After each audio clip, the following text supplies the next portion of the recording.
A paz do Senhor Jesus, meus queridos amigos e irmãos em Cristo, aqui do canal Embaixadores de Cristo, Estudos Bíblicos.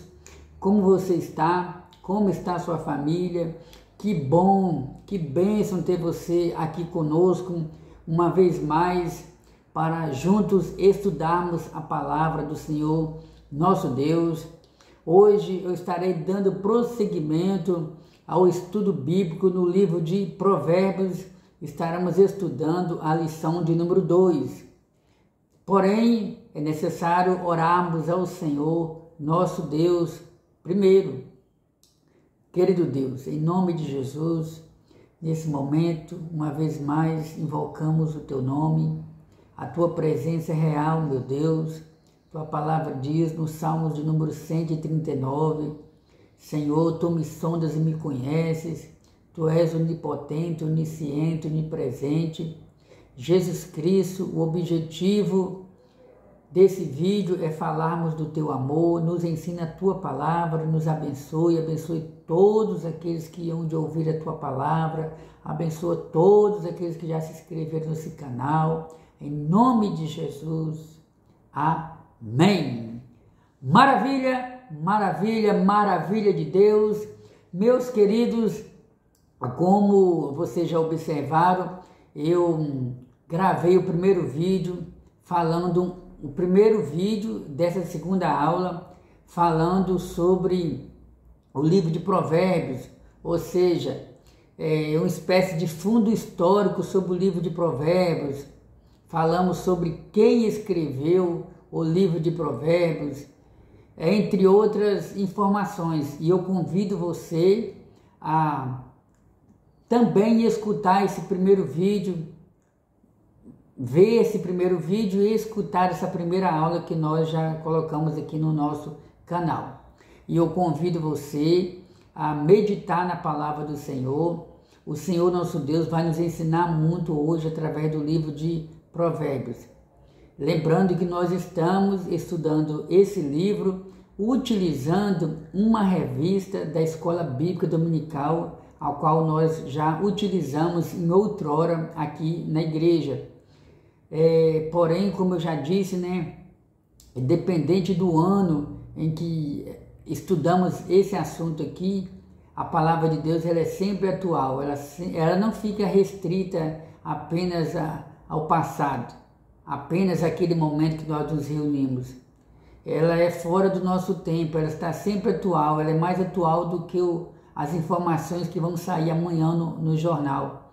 Então, a Bíblia Sagrada, a palavra de Deus, ela fala conosco, ela continua falando conosco. O tema do nosso estudo de hoje é sabedoria, proteção e confiança. Anota aí, sabedoria, proteção e confiança. Texto áureo. Então andarás com confiança no teu caminho e não tropeçará o teu pé. Quando te deitares, não temerás. Sim, tu te deitarás, o teu sono será suave.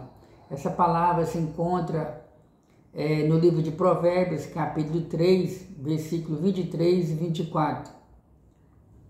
Vamos agora ler a leitura bíblica, ou seja, o texto bíblico que foi utilizado pelo comentarista e a qual nós iremos utilizar também. A palavra se encontra no livro de Provérbios, claro, a princípio, porque é no livro de Provérbios que nós nos baseamos para estudarmos, comentarmos. Provérbios capítulo 2, do versículo 1 ao versículo 11. Também Provérbios capítulo 3, versículo 21 ao versículo 26. Está escrito assim: Filho meu, se aceitares as minhas palavras e esconderes contigo os meus mandamentos, para fazeres atento à sabedoria o teu ouvido e para inclinares o teu coração ao entendimento, e se clamares por entendimento e por inteligência alçares a tua voz, se como a prata a buscares e como a tesouros escondidos a procurares, então entenderás o temor do Senhor e acharás o conhecimento de Deus. Porque o Senhor dá sabedoria e da sua boca vem o conhecimento e o entendimento. Ele reserva a verdadeira sabedoria para os retos. Escudo é para os que caminham na sinceridade, para que guarde as veredas do juízo e conserve o caminho dos seus santos. Então entenderás justiça e juízo, e equidade e todas as boas veredas. Porquanto a sabedoria entrará no teu coração, e o conhecimento será suave a tua alma. O bom siso te guardará, e a inteligência te conservará. Provérbios 3. Filho meu, não se apartem essas coisas dos teus olhos. Guarda a verdadeira sabedoria e o bom siso, porque serão vida para a tua alma e graça para o teu pescoço. Então andarás com confiança no teu caminho e não tropeçarás o teu pé. Quando te deitares, não temerás. Sim, tu te deitarás e o teu sono será suave. Não temas o pavor repentino, nem a assolação dos ímpios quando vier, porque o Senhor será a tua herança e guardará os teus pés de serem presos. Então você já observou aí que o livro de Provérbios é recheado de conselhos. Lembrando uma vez mais que quem escreveu o livro de Provérbios foi a maioria dos escritos do livro de Provérbios foram proferidos por Salomão. Nós até falamos um pouco sobre isso na primeira aula.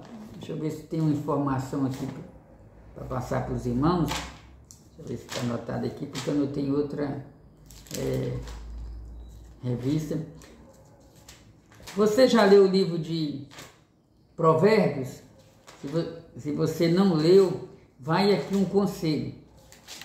Vai aqui um conselho, porque no livro de Provérbios existem muitas informações preciosas. Eu estava lendo o livro de Provérbios e eu estava observando que Salomão, ele escreveu muitos provérbios, muitos cânticos.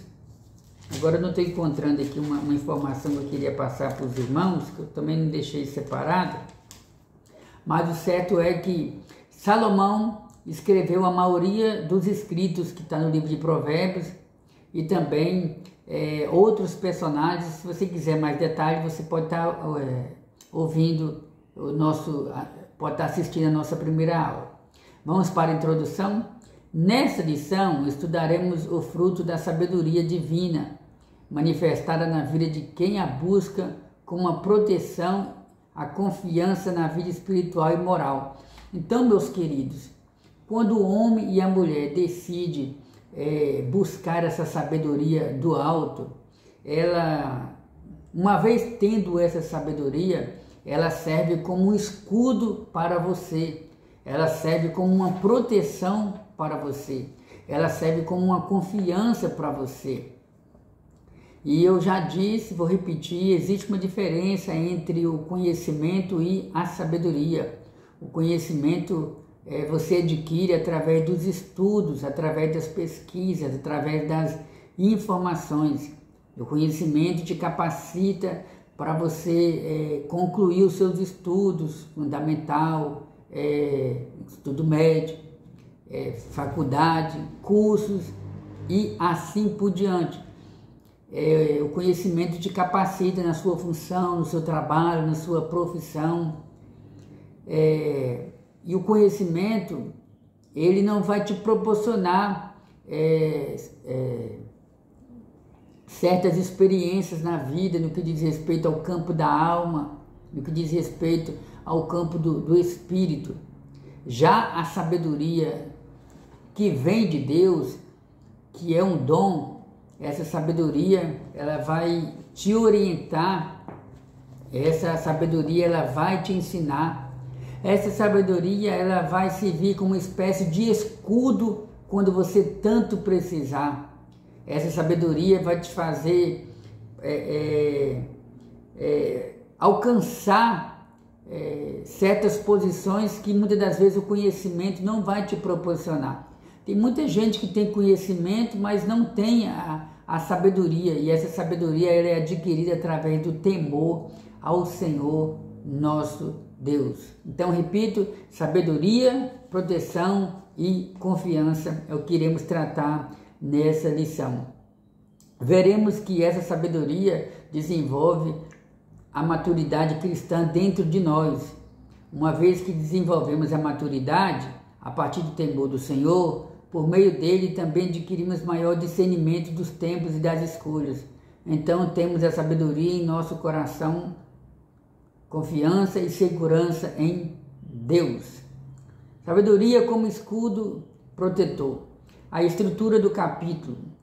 Os 4 primeiros versículos do 2º capítulo de Provérbios apresentam a conjunção se. Essa traz a ideia de condição, ou seja, falando de sabedoria, um convite, é um convite. A sabedoria está convidando você, a sabedoria está convidando eu, a sabedoria está clamando pelas ruas, pelas encruzilhadas, pelas avenidas, pelas praças. A sabedoria é como se fosse uma pessoa clamando pelas ruas, a sabedoria é como se fosse uma mulher clamando pelas ruas. Nós falamos um pouco sobre isso. Então, a sabedoria está nos convidando, está dizendo, se você aceitar o meu convite, aceitar o meu conselho, se você abrir o meu coração, se você me desejar, se você me buscar, eu vou fazer morada dentro de você e você vai se tornar um homem sábio e você vai se tornar uma mulher sábia. Tem um texto bíblico no livro do profeta Jeremias, se não me falha a memória, que diz que não se glorie o forte na sua força, não se glorie o rico na sua riqueza, mas aquele que se quiser se gloriar, glorie em me conhecer, saber que eu sou Deus.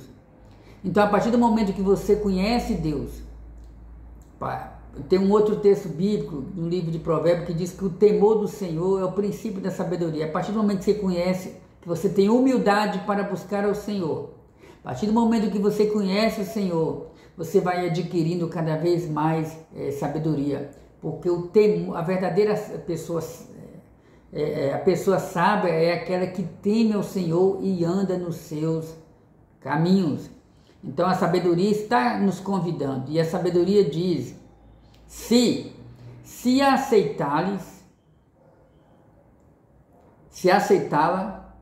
clamar por ela e buscá-la. Olha que interessante, né? Eu lembro daquelas palavras do Senhor Jesus falando sobre oração, né?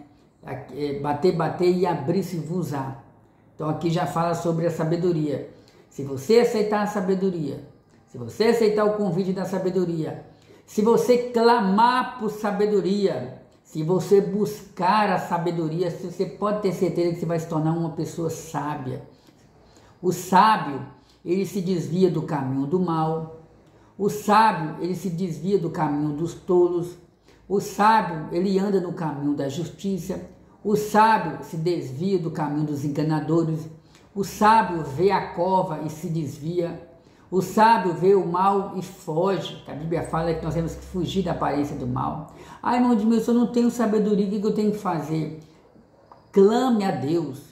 O escritor da carta que leva o título de Tiago, Epístola de Tiago, que segundo a tradição cristã, foi Tiago, irmão de Jesus, quem escreveu essa carta. Ele diz que quem não tem sabedoria, peça a Deus que dá sabedoria a todos. Não importa a posição social, não importa a posição geográfica, o lugar onde a pessoa esteja morando, não importa a igreja que ele faz parte, mas se você tem humildade para se curvar diante de Deus e falar, Senhor, eu reconheço que eu dependo do Senhor, eu sou limitado, eu preciso dessa sabedoria, você pode ter certeza que Deus vai te dar essa sabedoria. Assim como Salomão conquistou sabedoria da parte de Deus. Deus falou para Salomão, Salomão, pede o que quiseres que eu te darei. Diz a Bíblia que Salomão não pediu riqueza, não pediu a derrota dos seus inimigos, mas pediu sabedoria. Oh, bendito seja o nome do Senhor Jesus. A ideia aqui é esforço mesmo, correndo atrás, oh glória a Deus, correndo atrás da sabedoria. Nós corremos atrás de tantas coisas, né? Corremos atrás de um bom emprego, corremos atrás de um bom salário. Muitos correm atrás de fama, outros correm atrás de sucesso. Muitos correm atrás de serem reconhecidos. Muitos correm atrás para comprar um carro, outros para conquistar a mulher amada, o homem amado. Muitos correm atrás de uma casa própria. E isso é normal, porque o ser humano ele quer conquistar, ele quer ter suas necessidades supridas. Porém, o conselho de Salomão é esse: devemos clamar pela sabedoria, devemos buscar a sabedoria e, se for preciso, correr atrás da sabedoria, ir de encontro a esse Deus, se prostrar diante desse Deus e dizer: Senhor, me dá essa sabedoria, me dá sabedoria, Senhor, para poder pregar a tua palavra, me dá sabedoria para saber dar uma palavra certa, aconselhar as pessoas. Senhor, me dá sabedoria para me resolver esse problema. Me dá sabedoria, Senhor, para mim ajudar o meu próximo. Me dá uma ideia, Senhor, me dá uma ideia para me sair dessa situação. Me dá uma ideia, Senhor, para me criar alguma coisa que possa fazer bem para mim e para minha família. Você pode ter certeza que Deus tem esse poder de te dar uma sabedoria para você fazer aquilo que outras pessoas não conseguem fazer. Por exemplo, pessoas que tiveram a capacidade de criar o celular, de criar algum tipo de roupa, de criar algum carro, alguma peça de carro. Pessoas que entraram para a história, como aquele Santos Dumont que criou o avião. O Santos Dumont já morreu, não está mais aqui, mas o que ele fez revolucionou. E hoje nós vemos aí, né, aviões enormes sobrevoando o céu e assim por diante. Pessoas que tiveram uma sabedoria fora do normal. Mas aí alguém pode dizer: mas Edmilson, mas ele não era um crente, ou fulano que criou isso ou aquilo não era um crente. E nós temos essa facilidade de julgar as pessoas pela aparência, mas o interior, a alma da pessoa, nós não conhecemos, a gente não sabe qual o grau de intimidade entre aquela pessoa e o Criador. A gente não sabe se em algum momento da vida daquela pessoa ela olhou para o céu e disse: Senhor, Deus, se o Senhor realmente existe, me dá uma sabedoria para criar algo fora do normal. Então a gente tem que ter essa consciência de entender isso também. E é interessante observar que aí já entra muitos talentos que Deus dá para a pessoa, né? Tem os talentos naturais que a pessoa herda como ser humano, mas existem os talentos sobrenaturais de Deus. Mas vamos focar aqui na sabedoria, o privilégio que o homem tem de receber essa sabedoria da parte de Deus. Outros, né, já receberam a sabedoria para criar uma coisa boa, mas acabou que ao ser criada aquela coisa boa, né, aquela matéria, outros já usaram para coisas más. Prosseguindo, falando sobre sabedoria e do esforço pela sabedoria. Aqui 2 sessões mostram esses resultados. Os versículos 5 a 8, entenderás. Olha só: uma vez buscando sabedoria, uma vez correndo atrás da sabedoria. O texto bíblico continua dizendo: entenderás e acharás sabedoria. Entenderás a justiça, juízo, equidade e boas veredas. Então, a partir do momento que nós buscamos a sabedoria de Deus, aí vem o discernimento. Ou a gente continua tendo discernimento, ou o discernimento aumenta, e a gente acaba descobrindo o que é justiça, o que é equidade, o que é conhecimento, o que é sabedoria, o que é juízo. Já os versículos 12 descreve as bênçãos provenientes de ter alcançado a sabedoria. O leitor recebe o livramento do mau caminho e da sedução da mulher estranha. Finalmente, os versículos 20 e 22 concluem o propósito do capítulo. Então, meus amados, quando o homem e a mulher, quando o servo de Deus adquire essa sabedoria que vem do alto, esse adorador, esse servo, então, ele alcança muitas vitórias da parte de Deus. Quando eu falo muitas vitórias, eu não estou falando aqui de carro, de casa, de prosperidades materiais, não. Eu estou falando de vitórias sobre o mal, vitórias sobre o diabo, vitórias sobre o pecado, vitórias sobre tudo aquilo que desagrada ao Senhor. Uma vez recebendo essa sabedoria, o leitor receberá o livramento do caminho do mal. Quantas vezes Jesus já te deu o livramento do caminho do mal? Já parou para pensar? Ah, mas não foi muitos, infelizmente, querendo ignorar essa realidade. Muitos na ignorância por não conhecer a existência desse Deus que cuida. Porque Deus, irmão, Deus ele não cuida apenas... Deus não cuidou apenas dos judeus lá no Antigo Testamento. Deus não cuida apenas daqueles que fazem parte da igreja, ou que são crentes ou cristãos. Deus, ele é tão misericordioso que ele se preocupa com todas as pessoas nesse mundo. E se por acaso você pensar, mas se Deus existe ou se Deus se preocupa mesmo, por que tantas guerras nesse mundo? Por que tantas pessoas morrendo inocentemente naquela guerra lá entre o povo de Israel e os chamados islâmicos, né?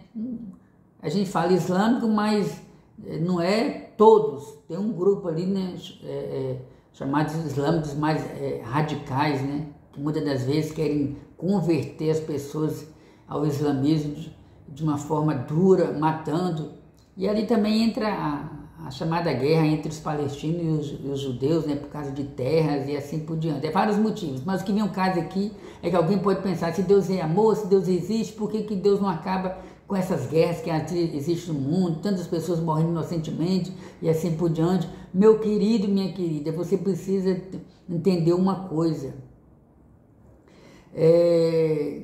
Depois que Adão e Eva pecaram, veio a desobediência, veio a morte, veio o juízo. O homem, por natureza, ele é pecador. O homem herdou a natureza pecaminosa de Adão e Eva, e automaticamente, quanto mais o ser humano se afasta de Deus e quer viver sozinho nesse mundo, esse homem se torna uma pessoa perversa, uma pessoa que não ama o seu próximo, uma pessoa que só quer saber de pecar, só quer saber de matar, de se destruir si mesmo, de se explodir, como no caso de muitos terroristas.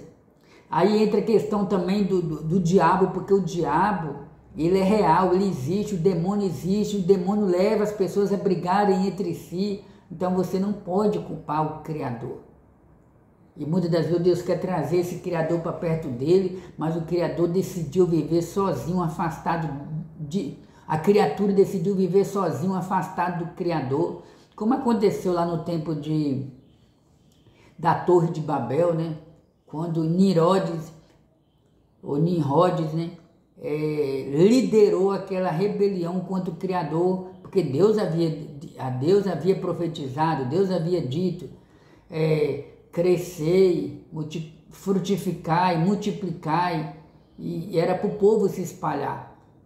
Mas a palavra de Deus nos mostra, né, que eles decidiram construir a Torre de Babel com a intenção de chegar até o céu, não quiseram se espalhar, e você conhece o texto e o contexto. Então, a partir daquele momento ali, a gente vai vendo cada vez mais o quanto o homem quer viver afastado do seu Criador. Sabedoria como escudo. Os que buscam perseverantemente a sabedoria entenderão que o temor do Senhor é um estilo de vida reta. Aleluia! Glória a Deus! Então, quem teme ao Senhor, ele tem um estilo de vida peculiar, ele tem um estilo de vida singular, ele tem um estilo de vida único, ele tem um estilo de vida diferente. Quando eu falo único, estou me referindo a um único no sentido de todos nós estarmos ali no mesmo caminho. Então, esse temor ao Senhor, né, quando a Bíblia fala de temor, quando os escritores inspirados por Deus falam sobre temor na Bíblia Sagrada, não está se referindo a palavra medo, porque medo é uma coisa, temor o temor é outra. Então esse temor a Deus leva o adorador a a ter respeito pela Bíblia Sagrada, a ter respeito pelo nome de Deus. Esse temor leva a pessoa a reverenciar o nome de Deus, a pensar duas vezes antes de pronunciar determinadas palavras que entra o nome do Senhor no meio. Esse temor ao Senhor leva a pessoa a evitar de blasfemar do nome do Senhor. Esse temor a Deus leva a pessoa a não criticar as línguas estranhas. Então esse temor a Deus fala de respeito, fala de reverência. Então o temor ao Senhor é o princípio da sabedoria. Não esqueçam esse detalhe. Tem tantas informações aqui, irmãos. Então, lembrando que é um estilo de vida do povo de Deus. O povo de Deus, a pessoa que adquire sabedoria, automaticamente ele já decide que quer ser diferente. E o próprio Espírito Santo leva essa pessoa a desejar ser diferente, porque a partir daquele momento ele está trilhando pelo caminho da justiça. E como eu disse minutos atrás, né? A sabedoria, quem adquire sabedoria acaba por entrar pelo caminho da justiça. E esse caminho nos conduz à vida eterna. A sabedoria como escudo, falando de escudo, fala de proteção. Nos tempos bíblicos, né, o escudo ele era utilizado pelos soldados que iam à guerra. O apóstolo Paulo, escrevendo a sua carta aos crentes de Éfeso, está lá escrito na Bíblia Sagrada, Efésios capítulo 6, a partir do versículo 10, Paulo diz, né, no demais, irmãos meus, fortalecei-vos no Senhor e na força do seu poder, tomai toda a armadura de Deus. Se eu estiver adiantando aqui sobre versículos, mas o contexto é isso: tomai toda a armadura de Deus para que possais resistir no dia mau. Quais são as armaduras de Deus? Paulo usa ali uma linguagem figurativa baseado no uniforme dos soldados romanos. E Paulo ali fala sobre o capacete, fala sobre as sandálias, fala sobre a espada, fala sobre a couraça, fala sobre o cinturão. E Paulo fala sobre o escudo que era utilizado pelos soldados romanos para se defenderem na guerra. Então existiam vários tipos de soldados, de escudos ali, mas o certo é que a sabedoria, eu estou pegando esse exemplo, eu estou usando esse exemplo de uma linguagem figurativa, baseado também aqui no comentário, para dizer que a sabedoria de Deus colocada dentro de você serve também como um escudo. Sim, essa sabedoria, ela vai te ajudar, ela vai te proteger, ela vai te livrar, ela vai dar discernimento espiritual para você, como sair de situações difíceis e como conquistar aquilo de bom que está no seu coração. Os que buscam perseverantemente a sabedoria entenderão que o temor do Senhor é um estilo de vida. Como eu já deixei bem claro aqui. Esse estilo faz com que o Senhor se mostre como um escudo de quem a busca. De acordo com essa sabedoria, o leitor de Provérbios desenvolve plena consciência da retidão que, segundo estudiosos, corresponde à instrução ética, conforme a palavra hebraica, bem como a sinceridade que revela um caráter de quem é genuíno e confiável. A vida de retidão e sinceridade como consequência de que se torna sábio em Deus. Então, meus amados irmãos, quantas vezes, né, você já se alegrou porque a sabedoria que Deus te deu levou você a ter um livramento. Um livramento. Às vezes tem pessoas que passam por uma situação e pensam logo, eu vou pedir um empréstimo no banco porque o empréstimo é a saída para mim. Mas de repente, aquela sabedoria que você tem, você começa a pensar, começa a analisar, mas se eu pedir esse empréstimo, eu vou pagar quanto de juro? Eu vou pagar em quantas prestações? Então até isso aí você deve analisar, que muitas das vezes a sabedoria leva você a ter uma ideia sobrenatural, e de repente você pode ter uma ideia de conquistar, de conseguir aquele dinheiro de uma outra forma. Então, mas tudo isso vem do temor do Senhor. A sabedoria ela é adquirida através do temor ao Senhor. Está escrito aqui em Tiago, né? Vou ler aqui, Tiago capítulo 3, versículo... Tiago capítulo 3, versículo 17. Mas a sabedoria que vem do alto é primeiramente pura, depois pacífica, moderada, tratável, cheia de misericórdia e de bons frutos, sem parcialidade e sem hipocrisia. Então,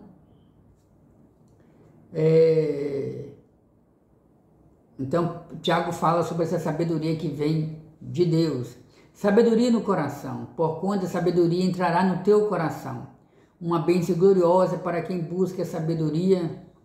Aqui é importante meditar a respeito da palavra no coração. Diferentemente do Ocidente, em que se vê o cérebro como o centro do ser humano, como por exemplo nós, vou acabar de concluir aqui a leitura para a gente fazer um comentário. Diferentemente do Ocidente é nós se referindo a nós.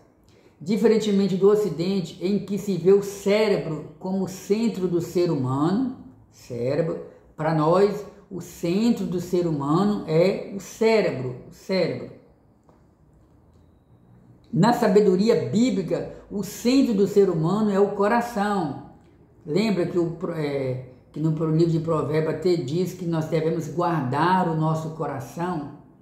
Porque eles tinham essa mentalidade, os povos antigos ali do Oriente, né, os povos bíblicos, eles tinham essa mentalidade que o centro da vida estava voltado realmente para o seu coração, para o seu órgão.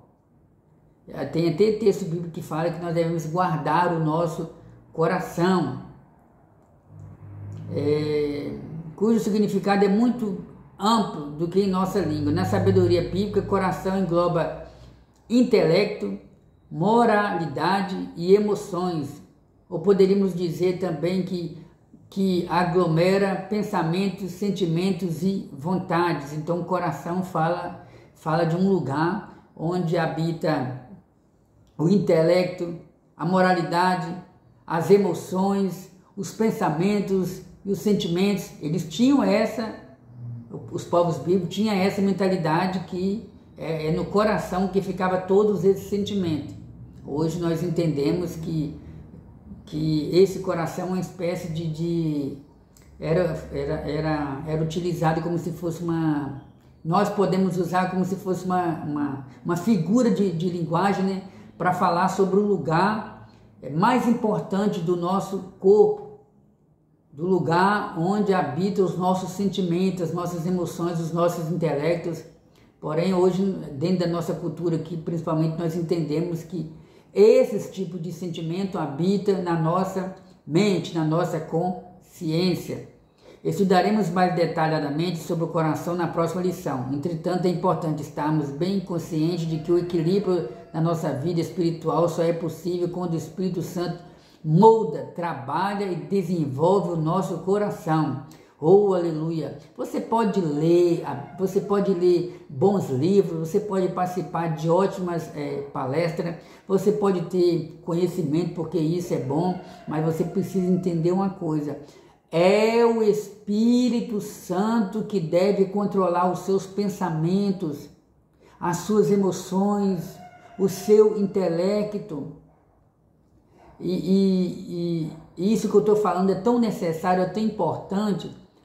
Mas certa vez Jesus disse que o que condena o homem não é o que sai de dentro para fora.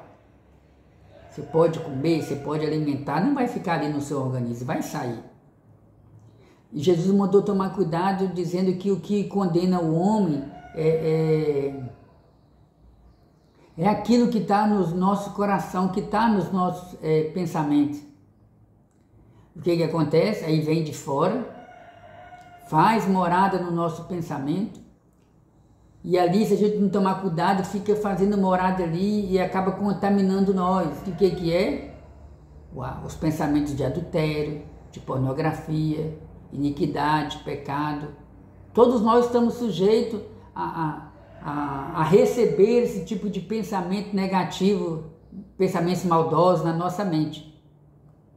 E nessa hora a gente tem que clamar por Jesus, clamar pela palavra de Jesus, como Jesus venceu o diabo ali em Mateus capítulo 4, né, através da palavra. E devemos clamar a ajuda do Espírito Santo para controlar e manter os nossos pensamentos puros na presença de Deus. Espero que os irmãos tenham entendido. Tem algumas palavras aqui que eu gostaria de ler para os irmãos, como por exemplo, Gênesis capítulo 5, capítulo 5, versículo... Gênesis capítulo 6, versículo 5. E viu o Senhor que a maldade do homem se multiplicara sobre a terra, e que toda a imaginação dos pensamentos de seu coração era só má continuamente. Então é um texto bíblico para mostrar, né, que dentro da linguagem bíblica, porque a Bíblia tem suas linguagens figurativas, né, falando aqui sobre a corrupção geral do ser humano depois que Adão e Eva pecaram. E o texto bíblico diz que o Senhor viu que a maldade do homem se multiplicara sobre a terra, e que toda a imaginação dos seus pensamentos, do seu coração, era só má continuamente. Então nós precisamos nos alimentar da palavra de Deus, a fim de que esses maus pensamentos não façam morada na nossa mente. Tem outros textos bíblicos aqui, mas vou só citar aqui Deuteronômio 4, versículo 9. Vamos prosseguir aqui. A sabedoria como maturidade cristã. A estrutura do capítulo 3. O terceiro capítulo é uma continuação do resultado da sabedoria revelada no segundo capítulo. E este mostra que um coração dominado pela sabedoria de Deus traz estabilidade moral. Olha que bênção, irmão. Olha que bênção. Se o seu coração estiver dominado por essa sabedoria que vem de Deus, você vai ter uma estabilidade moral. Quando falamos de moral, nós lembramos dos 10 mandamentos de Deus. Não adulterarás. Não vou citar os 10 aqui, não. Não vou citar os 10, vou citar alguns. Não matarás. Não adulterarás. Não furtarás. Não dirás falso testemunho. Entre outros mandamentos morais. E esses mandamentos são tão importantes que eles servem de código de ética em vários países no mundo. Você sabia? Ou você pensa que é só os judeus, é só os crentes que usam a Bíblia como código de ética cristã? De jeito nenhum. Existem vários países que utilizam os 10 mandamentos ou algumas regras nos 10 mandamentos para servir de código de ética moral. Inclusive, existem vários tribunais que ao lado do juiz tem uma Bíblia. Em vários países, na hora do juramento e um julgamento, por exemplo,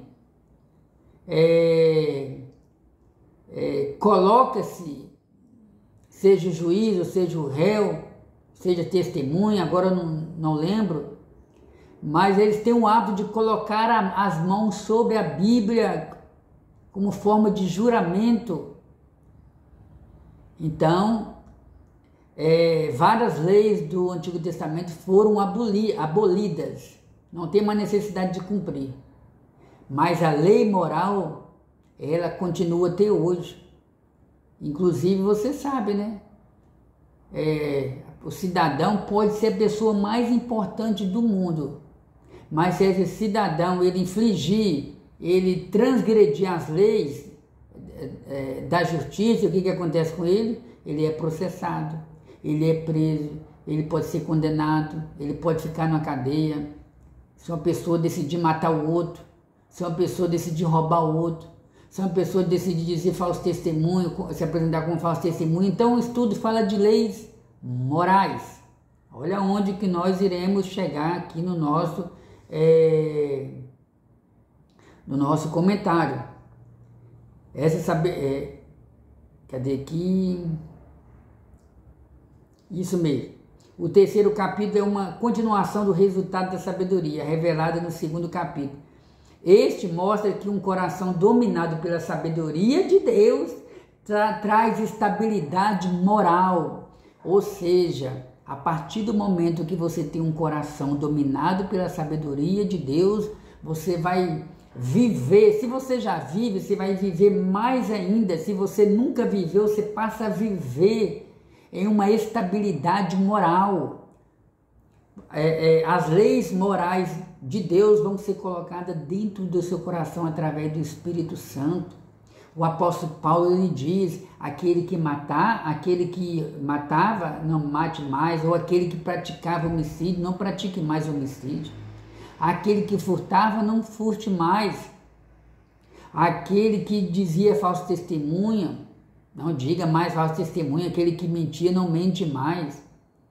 Paulo prossegue dizendo: se alguém está em Cristo, nova criatura é.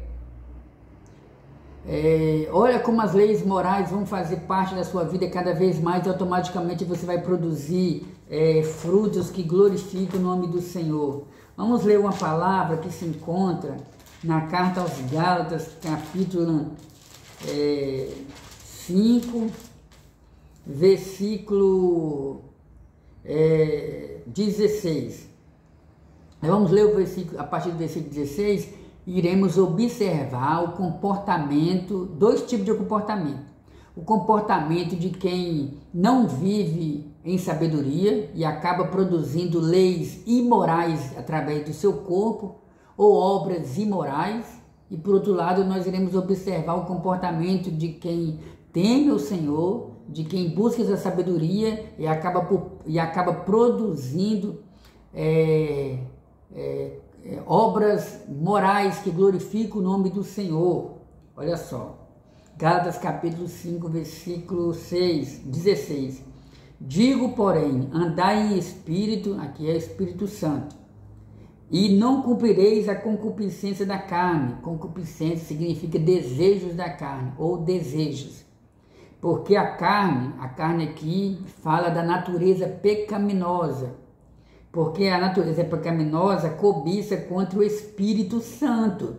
E o Espírito Santo contra a carne. Já reparou que existe uma luta muito grande dentro de você? De tal maneira que a natureza pecaminosa quer que você aproveite o máximo dessa vida, desfrute das coisas da carne, se prostitua, se embriague, vá para as baladas, procura aproveitar a sua juventude. Você é livre, é a carne. Mas o Espírito Santo, por um lado, está te chamando: vinde a mim, todos aqueles que estáis cansados e oprimidos, eu vos aliviarei. E aí começa a acontecer um combate dentro de você, uma luta espiritual. E o texto bíblico diz que a carne cobiça contra o espírito contra a carne, e estes opõem-se um ao outro para que não façais o que quereis. Mas se sois guiados pelo Espírito, não estáis debaixo da lei, porque as obras da carne são manifestas. Olha só, as obras da carne, as obras da natureza pecaminosa, as obras daquele que não tem sabedoria, as obras daquele que não quer entrar pelo caminho da sabedoria. Vamos observar as obras daquele que não busca sabedoria, porque nós estamos falando que a sabedoria coloca a pessoa no caminho da retidão, no caminho da moral. E por outro lado, quem se recusa a entrar pelo caminho da moralidade acaba estando sujeito, correndo risco ou até praticando as obras da carne. porque as obras da carne são manifestas. Então fala aí, irmão Edmilson, vou falar agora. Prostituição, impureza, lascívia, idolatria, feitiçaria, inimizades, porfias, emulações, iras, pelejas, dissensões, heresias, invejas, homicídios, bebedices, glutonaria e coisas semelhantes a estas, acerca das quais vos declaro, como já antes vos disse, que os que cometem tais coisas não herdarão o reino de Deus. Mas o fruto do Espírito é amor, alegria, paz, longanimidade, benignidade, bondade, fé, mansidão, temperança, que é domínio próprio. Contra essas coisas não há lei. E os que são de Cristo crucificaram os desejos da carne com as suas paixões. Se vivemos no Espírito, andemos também no Espírito. Amém. Oh, glória a Deus, como o Espírito Santo está falando conosco através da sua palavra. Guarde essa palavra no seu coração. O capítulo 3 mostra que um coração dominado pela sabedoria divina desfruta a verdadeira felicidade e segurança. Por isso o capítulo 3 está estruturado em 3 discursos. Os versículos 1 a 10 dizem respeito à dedicação ao Senhor. Os versículos 11 a 20 do capítulo 3 relatam a verdadeira felicidade de confiar no Senhor. Os versículos 20 a 35 do capítulo 3 mostram a segurança na vida com Deus. É importante destacar que cada um dos seus discursos vem acompanhado da expressão filho meu. É bom, né, irmãos? É bom quando nós ouvimos o Senhor falando conosco, filho meu. Eu sei que a princípio ali está falando de Salomão aconselhando os jovens. Mas sobretudo é Deus nos aconselhando através da sua palavra. Você nunca escutou Deus falando com você, filho meu? Isso nos lembra, é muito importante também, irmãos, é tão bom quando a gente tem a oportunidade de sentar para conversar com uma pessoa mais velha do que nós, né? Ou às vezes uma pessoa mais idônea, uma pessoa mais idosa. É muito importante a gente parar para ouvir os conselhos de quem já passou por aquele caminho que nós andamos. Isso fala de humildade. Então, Deus está nos dizendo, filho meu. Essa expressão evoca proximidade, o desejo de que o ensino sagrado seja ouvido, compreendido e aplicado pelo leitor. 2, ou seja, iremos meditar agora no segundo subponto, do segundo ponto, sabedoria como maturidade cristã. Os versículos 21 e 22 mostram que o bom senso e a verdadeira sabedoria trazem clareza, discernimento e experiência. Essa sabedoria está ancorada em Deus, no temor do Senhor. Quando estamos firmados em Deus, Ele nos traz discernimento, melhor o caminho que trilhamos. Estou enxergando mal, irmão, vamos aqui. Quando estamos firmados em Deus, Ele nos faz discernir melhor o caminho que trilhamos. Por isso a sabedoria divina traz vida em plenitude. Ao longo da lição você verá que a maturidade se revela na maneira como lidamos nas ações práticas no dia a dia de nossas vidas. O apóstolo Paulo, em uma de suas epístolas, traz um exemplo muito interessante da maturidade. Quando era menino, falava como menino, sentia como menino, discorria como menino, mas logo que cheguei a ser homem, acabei com as coisas de menino. Oh, glória a Deus! Um testemunho do apóstolo Paulo, né? Isso serve para mim e para você. Quantos anos você tem? Não precisa me responder. Quantos anos na caminhada cristã você tem? Quais são as experiências de vida que você tem com Deus, com a sua família, no seu trabalho, na sociedade? Paulo nos diz, quando eu era criança, eu falava como criança. O que eu quero dizer, irmãos? Quer dizer que a sabedoria que Deus nos dá, ela nos capacita a viver como pessoas adultas espiritualmente. Que às vezes você não cresceu, talvez esse vídeo está sendo visto por uma criança, por um pré-adolescente, por alguém que ainda não alcançou uma estatura física. Mas a Bíblia fala que Jesus crescia em estatura, em graça diante de Deus, em sabedoria. Então, abandone as coisas de menino, coisas que você praticava. Quando fala de menino aqui, a princípio não está falando, quando eu era menino eu gostava de andar de bicicleta, brincar de bola, correr para lá e para cá. Não, aqui dentro do contexto do estudo aqui, está falando que nós precisamos amadurecer espiritualmente, precisamos crescer espiritualmente, precisamos abandonar as coisas erradas que nós praticávamos antes. Paulo uma vez teve que chamar a atenção de um grupo de irmãos. Paulo disse: olha, vocês tem tanto tempo que vocês conhecem a verdade, já era para vocês serem mestres, mas eu percebo que vocês ainda são meninos.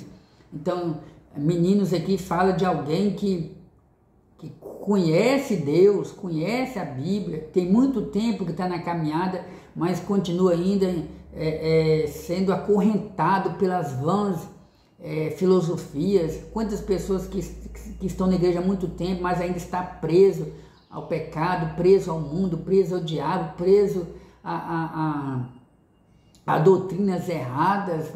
Você precisa acordar e despertar e entender. Você precisa entender que você já é grande, já tem muito tempo que conhece a verdade, precisa se comportar como uma pessoa inteligente, como uma pessoa que teme a Deus, como uma pessoa sábia na presença de Deus. Então essa sabedoria nos faz alcançar a maturidade. A sabedoria que gera confiança. Quem é sábio e tem bom senso, então andarás com confiança no Senhor. Que bênção, não? Essa confiança só é possível tendo Deus como centro da vida. Não coloque Deus em último lugar. Não coloque Deus, se der tempo eu busco Deus, se der tempo eu vou à igreja, se der tempo eu leio a Bíblia, se der tempo eu faço isso, eu faço aquilo, eu tenho coisas mais importantes para fazer. Aqui vai um conselho: coloque Deus em primeiro lugar. Coloque Deus como centro da sua vida. Isso é um comportamento de uma pessoa que teme ao Senhor. Confia no Senhor de todo o seu coração. Aí vamos para o 3, sabedoria, vida, proteção e confiança. Busque a sabedoria bíblica. No início da lição estudamos sobre a necessidade de buscar a sabedoria em Provérbio 2, do ponto de vista concreto. A sabedoria que vem do alto está revelada na palavra de Deus, na Bíblia. Isso significa que uma das condições fundamentais para se tornar sábio é buscar a sabedoria bíblica. É preciso ler a Bíblia, entendê-la e aplicá-la no seu coração. Interessante isso aqui, né? Você lê a Bíblia? Você já leu a Bíblia toda? Você é o tipo do adorador que só lê a Bíblia na igreja? Você é o tipo do servo que só lê a Bíblia quando tem lá para madrugada ou quando vai dormir, de repente quando começa a ler a Bíblia vem aquele sono, vontade de dormir, uma luta terrível contra a carne. Quais são os horários que você tira para ler a Bíblia? Aqui vai um conselho. Independente dos horários que você lê a Bíblia, o importante é que você deve ler a Bíblia. Da mesma forma que eu e você precisamos nos alimentar para continuarmos vivos sobre a terra, da mesma forma que você e eu precisamos almoçar, jantar, não importa o que você come, dentro do contexto que não importa qual é o seu alimento. Você precisa beber água, você precisa cuidar do seu corpo, descanso físico, você precisa se alimentar. Quando nós não fazemos isso, o que acontece? Nosso corpo fica fraquinho, ficamos com fome. Quando nós não nos alimentamos, estamos sujeitos a ter desmaiar e parar no hospital. Ficamos doentes. E a nossa vida espiritual, será que você e eu temos tido a mesma preocupação com a nossa vida espiritual? Nós temos uma alma que não se desliga do espírito. A palavra alma possui vários significados na Bíblia Sagrada. E uma delas, a alma fala das nossas emoções, nosso sentimento, nosso intelecto. Um outro significado para a palavra alma fala de alma como sangue, fala de alma como vida. Mas o objetivo aqui não é entrar nesse estudo específico, nesse comentário específico. Eu quero dizer que o seu espírito precisa se alimentar da palavra de Deus. Uma vez alimentando da palavra de Deus, você vai ter vida e vida com abundância. Vida protegida no mundo de perigo. Tem mais um comentário aqui atrás, né? Que eu não falei. O salmista, ele diz, né? Escondi a tua palavra no meu coração, para eu não pecar contra ti. A palavra esconder tem a ver com uma leitura de qualidade que passa pelos pensamentos, sentimentos e chega à vontade. Paulo diz que nós devemos adorar a Deus com entendimento, e a palavra de Deus nos ensina como devemos adorar o Senhor com entendimento. A memorização das Escrituras, nesse caso, torna-se natural, é importante, mas para completar este ciclo, a palavra de Deus deve ser aplicada à nossa vida. Ótima conclusão, né? Não basta apenas ler, estudar, guardar, é preciso praticar aquilo que nós aprendemos. E sabedoria envolve isso tudo. É aplicar a palavra de Deus. Vida protegida no mundo de perigo. Vivemos em um mundo de muitos perigos. Por causa disso, não são poucas as pessoas que desenvolvem fobias sociais, transtornos de pânico e diversas outras patologias. Em muitos lugares a vida está marcada pelo medo. Contudo, como cristão, não podemos nos esquecer das palavras apostólicas. No amor há temor. Não há temor. Antes, o perfeito amor lança fora o temor. Quando meditamos na palavra de Deus, somos conscientizados do perfeito amor divino por nós, de modo que nem a morte nem a vida pode nos separar desse amor gracioso. Um amor que nos alcançou maravilhosamente. Essa palavra está em Romanos, capítulo 8, versículo 38 e 39. Assim, a verdadeira consciência do amor de Deus, proveniente da revelação bíblica, traz para nós segurança e equilíbrio. Então, essa sabedoria em Deus, que nos leva a amar o nosso próximo, que nos leva, sobretudo, a amar a Deus, ela faz com que tenhamos uma vida protegida no mundo de perigo.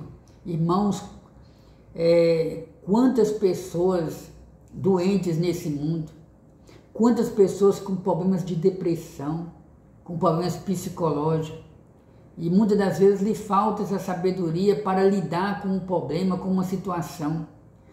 Muitas das vezes, quando a pessoa não tem essa sabedoria para lidar com um problema, com uma doença, infelizmente, muitos acabam entrando pelo caminho do suicídio, acabam entrando pelo caminho da depressão, se isolam, não querem sair de casa. Se você tem uma boa saúde, glorifica o nome de Jesus. Se você tem uma boa saúde mental, inclusive, irmãos, a gente tem que pedir a Deus para abençoar a nossa mente. Vivemos em um mundo onde, através das redes sociais, as tragédias, as mortes, os sofrimentos, as informações sobre sofrimento se espalham muito rapidamente. Vai aqui um conselho: não gaste seu tempo assistindo determinados programas, determinados jornais que só servem para anunciar morte, sofrimento, sequestro, adultério, estupro, as pessoas fazendo justiça com as próprias mãos. Aí você vai vendo essas informações, de repente você começa a ficar triste, revoltado, e começa muitas das vezes a querer se revoltar contra Deus, contra o ser humano. Muitos acabam se sentindo até deprimido, triste com tanto sofrimento que há nesse mundo. Você, como uma pessoa sábia, foge da aparência do mal. Foge da aparência do mal. Confie, mesmo estando em um mundo de incerteza. E eu vou mais além aqui. Você, como uma pessoa sábia, lembre-se, Se você estiver enfrentando o problema, procure Deus. Sim, procure Deus em primeiro lugar. Mas não tenha vergonha de procurar o seu pastor ou procurar alguém espiritual, alguém idôneo, alguém com capacidade de te dar um conselho. Tem situações na nossa vida que nós precisamos compartilhar com alguém, desabafar com alguém. Isso fala de sabedoria também, sim. Não é que você vai sair contando seus problemas para qualquer pessoa, mas se você é uma pessoa sábia, tem situação que, querendo ou não, a gente vai ter que desabafar com alguém. E às vezes quando a pessoa não comenta sua vida, ou se determinar os problemas da sua vida, compartilha com alguém, às vezes a pessoa até sofre no seu emocional. Quantas pessoas que já suicidaram, inclusive até pastores, infelizmente, né? Porque às vezes outras pessoas pensam que o pastor, ele não enfrenta problemas, ele não enfrenta dificuldade. Pelo contrário, irmão, o pastor, muitas das vezes, entre aspas, carrega no seu psicológico os problemas de todos os membros da igreja. Às vezes ele está almoçando ali, está pensando, será como é que está fulano, será como é que está ciclano? Às vezes ele está jantando e está pensando, né? Fulano não foi na igreja, Bertano não foi na igreja, será que está doente? Será que enfraqueceu? Será que está triste? O que aconteceu? Às vezes está andando pela rua, às vezes está trabalhando, mas está preocupado ali com cada ovelha, e às vezes a gente pensa, o pastor suicidou, coitado, era um homem de pouca fé, mas não era um homem de pouca fé. Às vezes é porque ele, enganado por essa filosofia errada, que existe um pensamento aí que o pastor não enfrenta problema, que o pastor não pode demonstrar que está triste diante das pessoas. O pastor não é um super-homem, o pastor também enfrenta problema. Então, se você enfrentar algum problema, seja uma pessoa sábia, busque orientação de Deus, mas tem situações que você deve desabafar com alguém espiritual. Guarde isso em seu coração. Confie, mesmo estando em um mundo de incerteza. Como fruto do desenvolvimento do pensamento crítico no mundo moderno, um fenômeno é cada vez mais comum em nossa sociedade: o culto à dúvida, à incerteza. Duvidar parece ter ganho hoje status de intelectualidade. Daí nasce o desejo de muitos em desconstruir a fé, os fundamentos e os valores do outro. Essa é uma parte do retrato do que sociólogos chamam de pós-modernismo ou modernidade líquida. Nesse contexto de pensamento moderno, o questionamento tornou-se um ídolo. Mas como vimos nessa lição, a sabedoria bíblica, a que vem do alto, nos traz confiança, uma fé consolidada na revelação em Deus, em nossas experiências com Ele. É aquela confiança e certeza dos jovens, os 3 amigos de Daniel, né? Sadraque, Mesaque e Abednego. Então confie, mesmo no mundo de incerteza. Nós vivemos em um chamado mundo de incerteza. Em primeiro lugar, nós não temos certeza do amanhã. Isso aí já está profetizado na Bíblia. Jesus falando da nossa dependência dele dia após dia, fala para a gente não nos preocupar com o dia de amanhã. Então nós não temos certeza do dia de amanhã. Muitos não têm, em segundo lugar, nós não temos certeza de quando Jesus vai voltar. A certeza que nós temos é que ele vai voltar, mas nós não sabemos quando que ele vai voltar. Espero que eu tenha sido bem claro com você. Vivemos em um mundo de incerteza. Temos certeza da volta de Jesus, mas não temos certeza de quando ele vai voltar, mas isso nos faz, isso é um incentivo para nós vigiarmos. Incertezas com relação ao governo, promessas e mais promessas de presidentes, governadores e prefeitos que não se cumprem, então nós não temos certeza se determinadas promessas de certos políticos vai se cumprir. Entre dezenas de outras promessas absurdas que nós ouvimos dia após dia, então nós vivemos em um mundo de incerteza.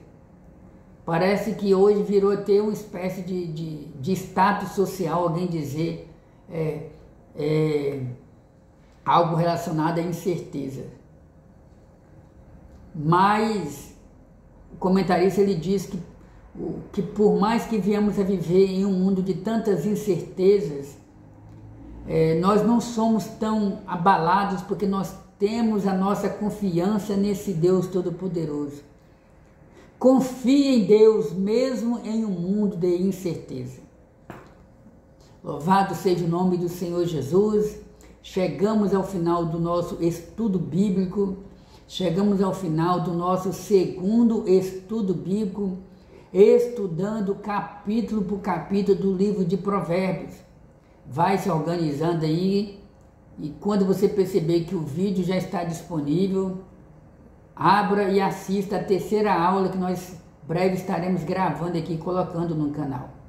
Eu louvo a Deus pela sua vida, louvo a Deus por esse período que passamos aqui estudando a palavra do Senhor, nosso Deus. Guarde a palavra do Senhor em seu coração. Se você perceber que eu falei alguma coisa aqui que não tem base bíblica, fique à vontade para comentar. Comente se você entendeu a palavra que foi ensinada aqui. Dê um joinha, compartilhe essa palavra, nos ajude a pregar a palavra de Deus, nos ajude a semear no reino de Deus. Então, estarei orando por você, querido Deus. Em nome de Jesus, eu te agradeço pela vida de todos que ouviram a tua palavra. Espírito Santo, abençoa todos que ouviram essa palavra. Dá-nos sabedoria em nome de Jesus. Eu te agradeço em nome de Jesus. Amém. Até o nosso próximo encontro, se Deus assim permitir, em nome de Jesus.